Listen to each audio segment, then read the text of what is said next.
Hello friends. काफ़ी हफ्तों से हम ड्रेसिंग के बारे में बातें कर रहे हैं। आज उसी सीरीज में हम एक बहुत खास तरह की ड्रेसिंग के बारे में बात करेंगे जो होती है बेड सोर्स के लिए। यस दोस्तों, ये बहुत ही इंपॉर्टेंट टॉपिक है जिनके उनके लिए जो पेशेंट्स बेड रिडन होते हैं, जिनके रिलेटिव बेड रिडन होते हैं। एंड ट्रस्ट में उनके लिए उनको मैनेज करना उससे भी ज़्यादा मुश्किल होता है। अब ये बेड सोर्स होते क्यों हैं ये जानना भी जरूरी है। अगर हमारे बॉडी के किसी भी पार्ट में 2 या 3 घंटे से ज़्यादा ब्लड सप्लाई नहीं होती है तो उस प्रेशर पॉइंट पे रेड स्पॉट हो जाते हैं, और red spot further purple colour में चेंज होके गेट्स कन्वर्टेड इनटू वुंड। और यही वुंड्स जो है डेड टिश्यूज की बैड सोर्स में कन्वर्ट होती हैं।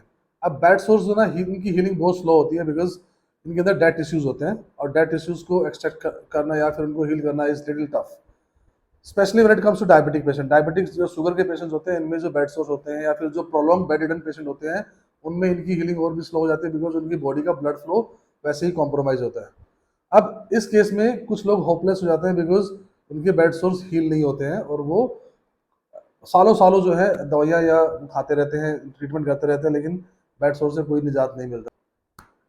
बेड सोर बेसिकली जो है ना बॉडी के प्रेशर पॉइंट्स पे होता है। अगर हम देखेंगे लेटी हुई पोजीशन में, अगर हम अपने को इमेजिन करें तो हमारे हेड पे, हमारे टेल बोन जैसे कि इसको हम बोलते हैं, हमारे लोअर बैक या फिर हमारे हिप से ऊपर का रीजन जो टच होता है बेड पे या नीचे, और उसके बाद हमारी हील्स पे।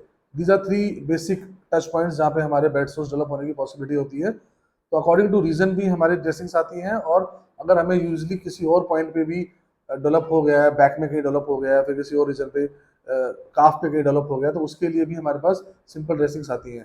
तो ड्रेसिंग्स जो है ना ये बहुत पेटेंट सॉल्यूशन है इस तरह की प्रॉब्लम्स के लिए। अगर किसी पेशेंट को बेड सोर्स है, उसको आप रेकमेंड कर सकते हैं AG based dressings. So AG means silver, and this dressings have silver into it. जो इसके अंदर चांदी होती है, जो सिल्वर होता है, वो वुंड हीलिंग में बहुत ही ज़्यादा इफेक्टिव है। It actually works on the bacteria, kill the bacteria, and plus it fights with the entire bacteria colony जो कि उस वुंड के अंदर होती है। अब उससे क्या है, जो हीलिंग है वो फास्ट हो जाती है, और जो उसके अंदर पस या कुछ और जो डेवलप हो जाता है उसको भी ये रिमूव करने में बहुत इफेक्टिव होती है। बेसिकली रीजन के अकॉर्डिंग भी आती है। जैसे अगर इसको आप देखेंगे हार्ट शेप है, it is for sacrum region, और साइज के हिसाब से भी आती हैं। अब किसी का सैक्रम रीजन छोटा, किसी का सैक्रम रीजन बड़ा है, तो we have different sizes for different type of regions. Like this one is 18 by 18 and this one is 16 by 20। Sizes are mention on the dressings. सबसे बड़ा साइज जो हमारे पास आता है विजिबली 22 by 25।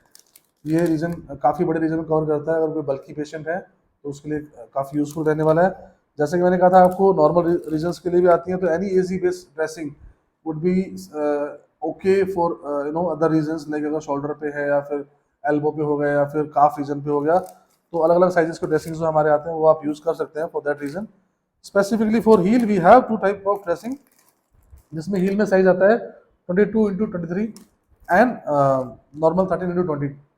तो हील के अगर रीजन पे किसी को बेड सोर्स है तो ये दो तरह के साइजेस ट्राई कर सकते हैं। ये भी एजी बेस ही होते हैं।